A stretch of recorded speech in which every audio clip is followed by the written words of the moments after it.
Uma ótima tarde a todos os amados e amadas do Pai Celestial. Hoje, sexta-feira, já fizemos a leitura do Salmo 33 de madrugada.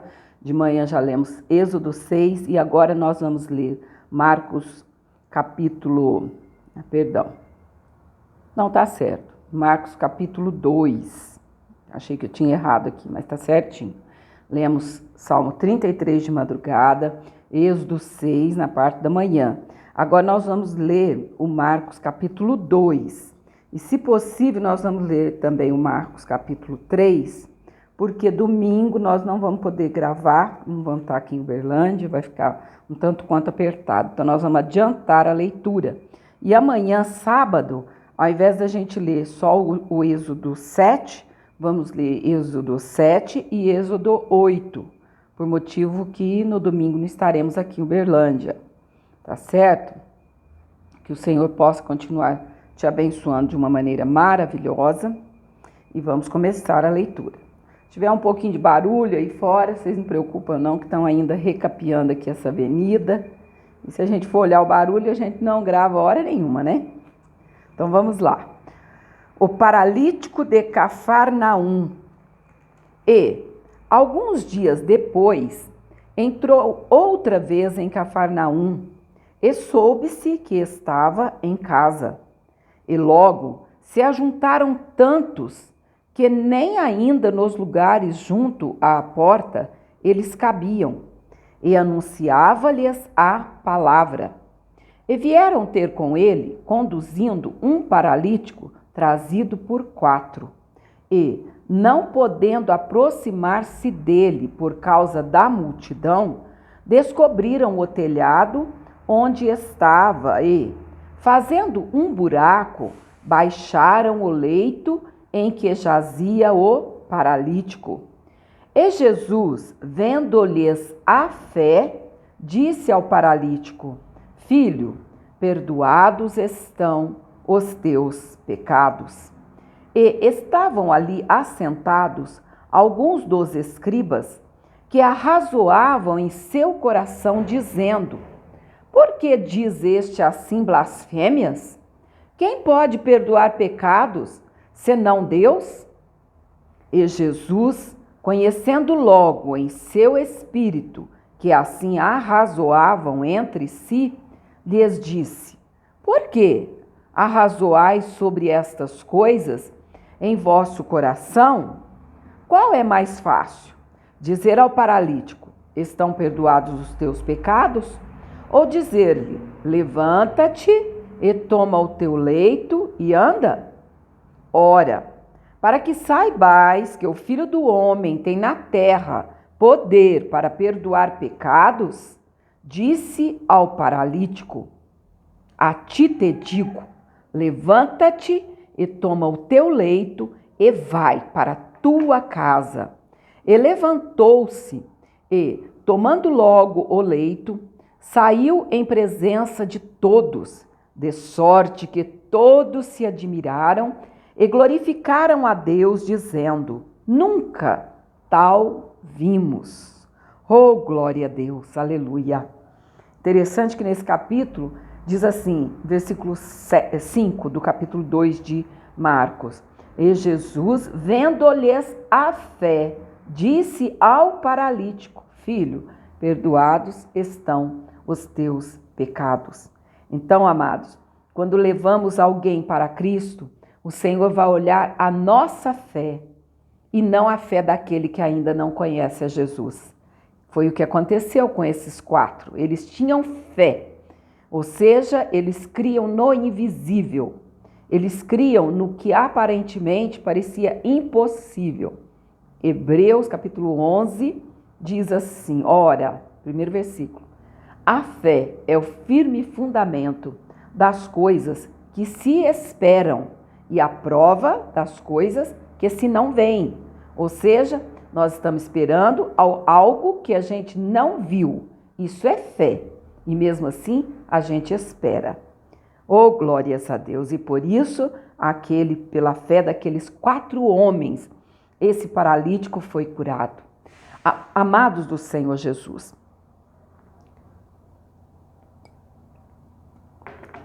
palavra do Senhor diz ali em Provérbios, agora eu não me lembro o capítulo, que o homem que tem vários amigos, ele pode congratular-se, ou seja, dar parabéns a si próprio. Mas há amigo mais chegado do que um irmão. Isso aconteceu com esses 4 aqui.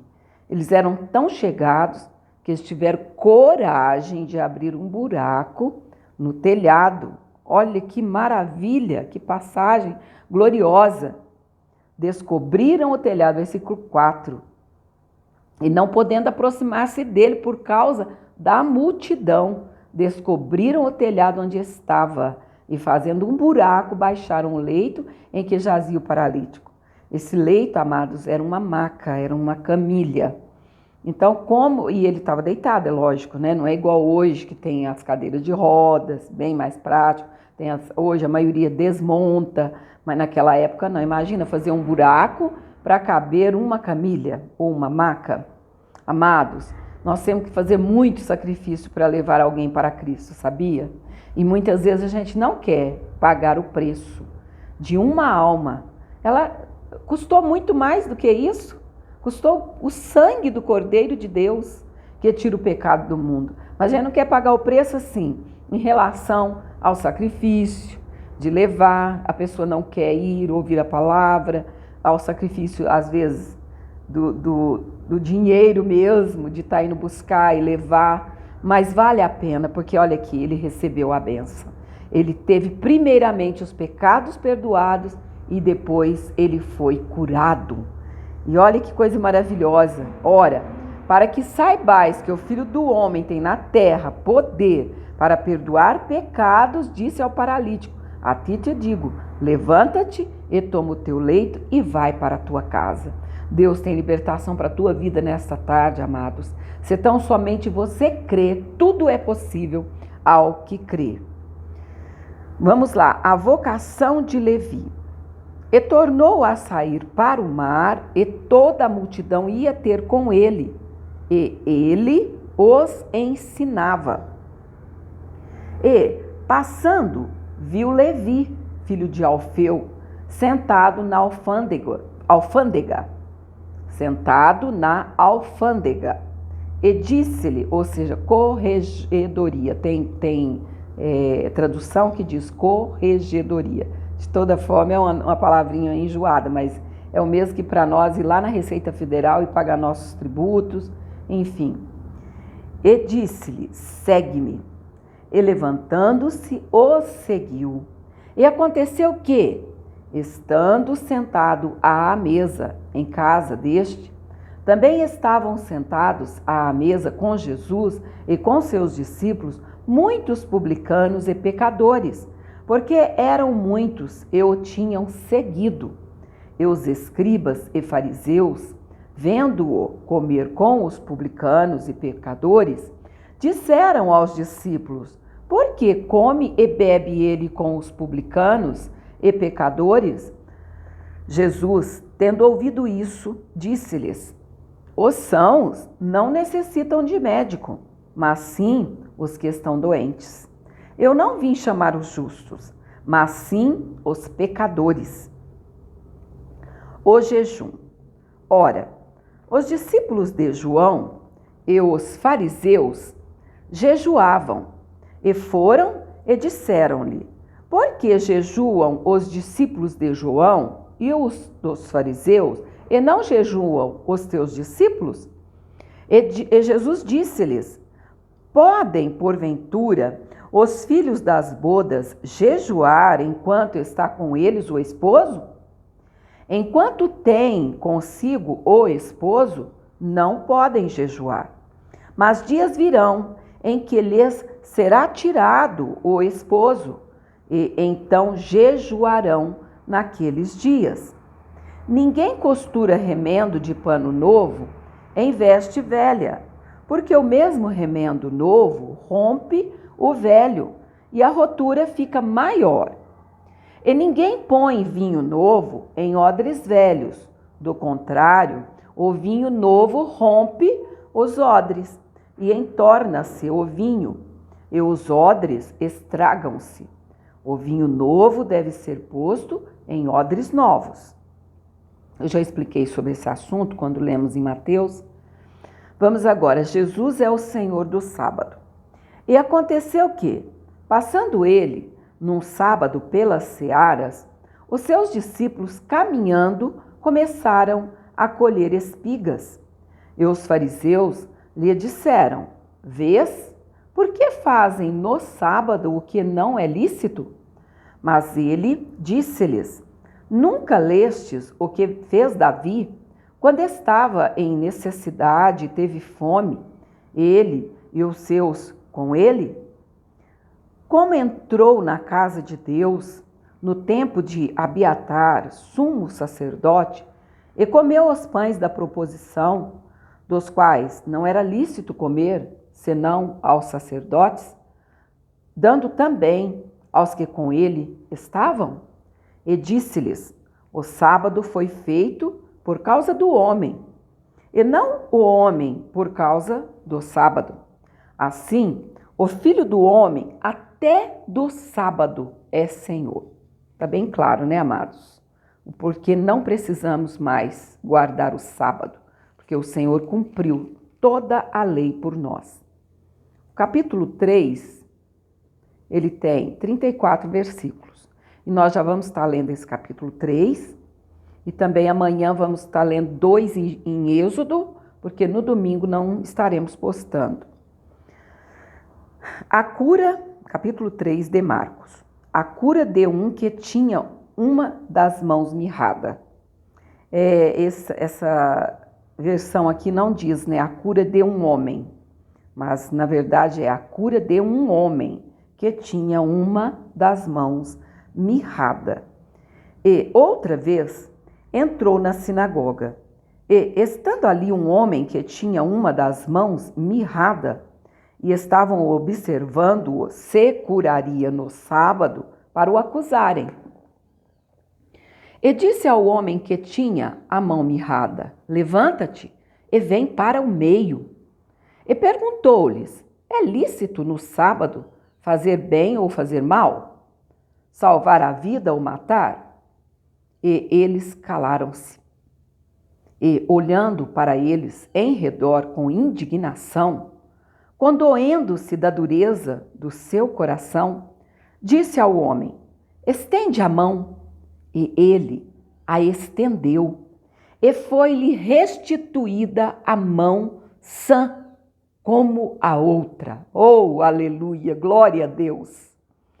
E, tendo saído os fariseus, tomaram logo conselho com os herodianos contra ele, procurando ver como o matariam. E retirou-se Jesus com os seus discípulos para o mar, e seguia-o uma grande multidão da Galileia e da Judéia, e de Jerusalém, e da Idumeia, e da além do Jordão, e de perto de Tiro e de Sidom, uma grande multidão que, ouvindo quão grandes coisas fazia, vinha ter com ele. E ele disse aos seus discípulos que lhe tivessem sempre pronto um barquinho junto dele, por causa da multidão, para que o não comprimisse, ou seja, para que não apertasse, porque tinha curado a muitos, de tal maneira que todos quantos tinham algum mal se arrojavam sobre ele para lhe tocarem. Oh, glória a Deus! Jesus quer que você toque nele nesta tarde, amados. Se tão somente pela fé você tocar, você será curado. Não foi somente a mulher do fluxo de sangue, não. Olha aqui o versículo 10. Porque tinha curado a muitos, de tal maneira que todos quantos tinham algum mal se arrojavam sobre eles, ou seja, se lançavam aos seus pés para lhe tocarem. E os espíritos imundos, vendo-o, prostravam-se diante dele e clamavam, dizendo: Tu és o Filho de Deus. E ele os ameaçava muito, para que não o manifestassem. A eleição dos 12. Nesse final desse capítulo, amados, vemos claramente que não precisamos ter medo de inimigo algum, de nenhum tipo de demônio, sabe por quê? Porque o Espírito Santo de Deus habita em nós. E aqui eles ficavam assim, ó, prostrando-se diante do Senhor, não que somos deuses, não, mas temos o Deus Espírito Santo dentro de nós.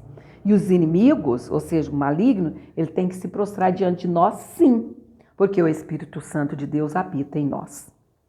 A eleição dos 12. E subiu ao monte e chamou para si os que ele quis, e vieram a ele. E nomeou 12, para que estivessem com ele e os mandasse a pregar e para que tivessem o poder de curar as enfermidades e expulsar os demônios. Simão, a quem pôs o nome de Pedro, Tiago, filho de Zebedeu, e João, irmão de Tiago, os quais pôs o nome de Boanerges, que significa filhos do trovão.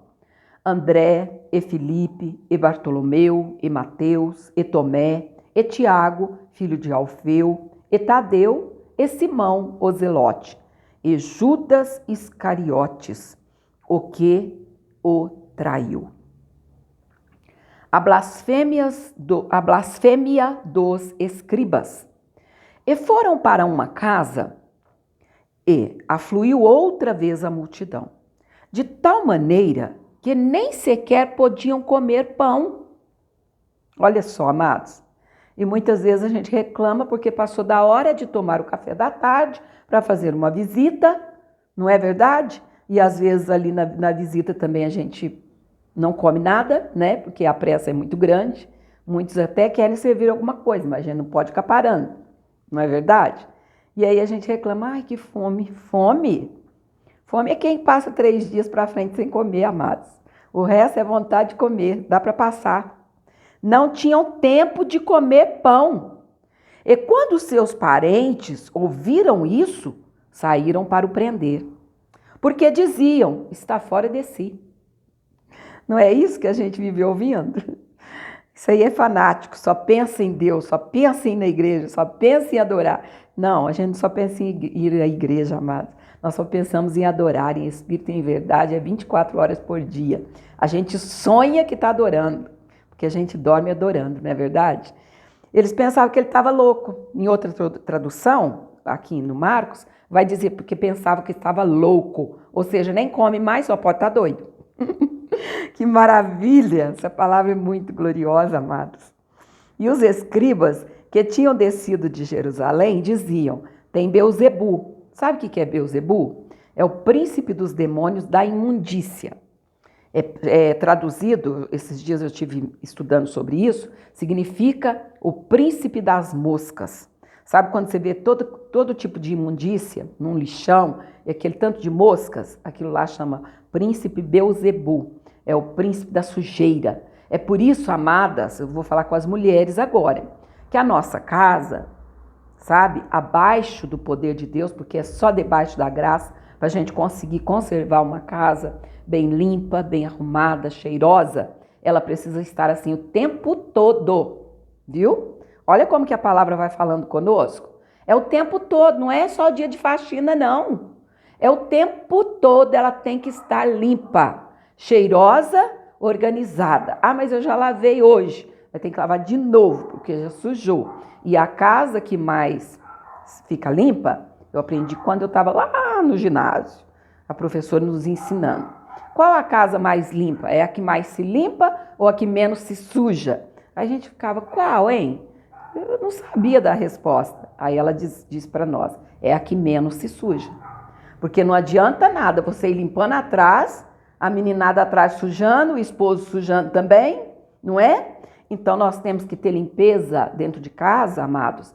É todo mundo. A mamãe limpou, conserva. A esposa limpou, amados, conserva. Deixa limpinho, cheirosinho, não vai atrás destruindo o que a sua esposa limpou, não. Porque, como eu sempre digo aqui em casa, só 2 pessoas. E quanto serviço tem?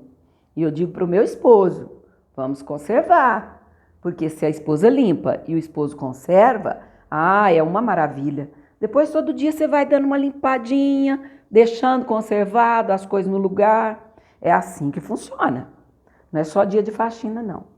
Ontem mesmo eu disse para o meu esposo, meu Deus, quanto serviço! Só 2 pessoas, como é que dá serviço desse tanto? Não é? E muitos pensam assim, vai ficar sozinho, os 2 não vai ter serviço. Tem.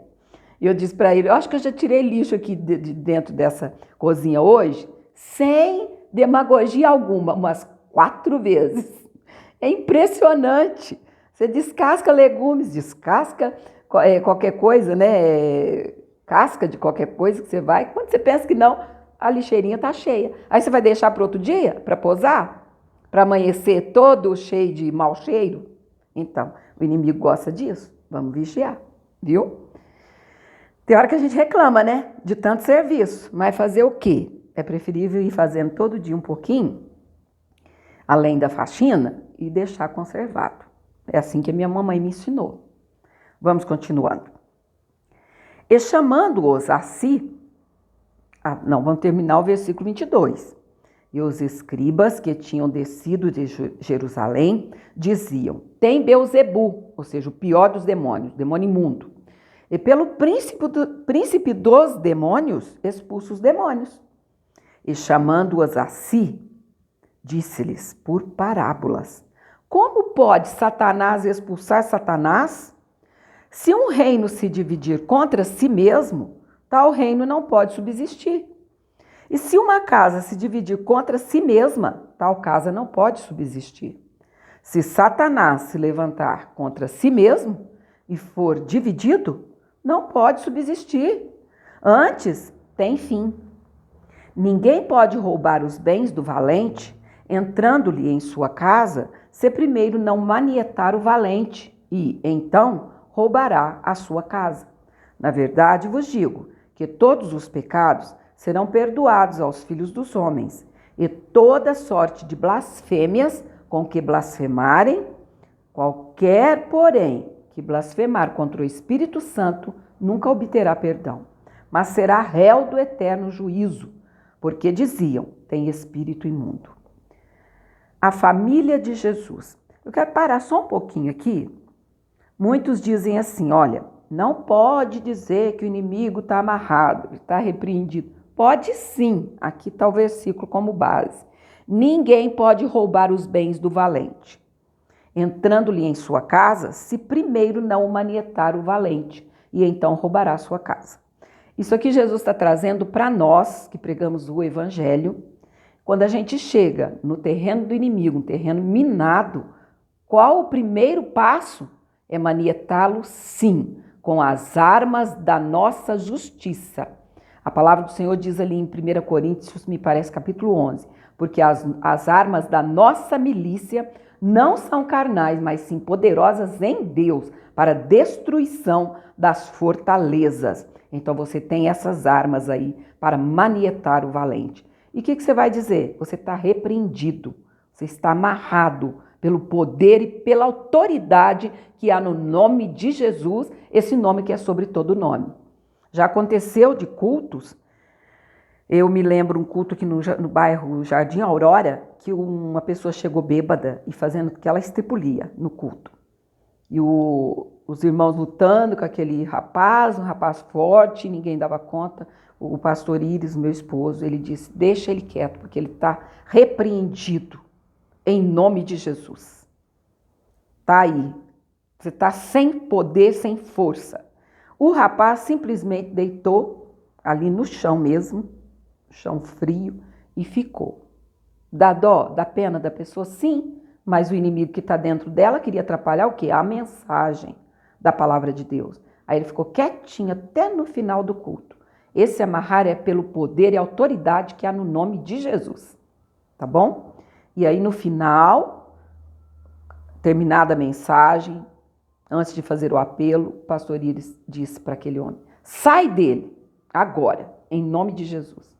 E saiu e o rapaz ficou tranquilo, normal. Eu não me lembro, o pastor Íris sabe contar melhor esse detalhe, se no final, no apelo, se ele aceitou Jesus, mas que ele foi liberto do inimigo que estava perturbando ele foi. Vamos terminando o capítulo 3. né? Mais uma vez, confirmando aqui o recadinho para você, no domingo nós não iremos postar. Por isso que lemos 2 capítulos de Marcos hoje e amanhã vamos ler 2 capítulos de Êxodo. A família de Jesus. Chegaram então seus irmãos e sua mãe e, estando de fora, mandaram-no chamar. E a multidão estava assentada ao redor dele. E disseram-lhe: Eis que tua mãe e teus irmãos te procuram e estão lá fora. E ele lhes respondeu, dizendo: Quem é minha mãe e meus irmãos? E, olhando em redor para os que estavam assentados junto dele, disse: Eis aqui minha mãe e meus irmãos. Porquanto, qualquer que fizer a vontade de Deus, esse é meu irmão, e minha mãe e minha irmã. Que Deus possa continuar te abençoando, amados, no nome santo do Senhor.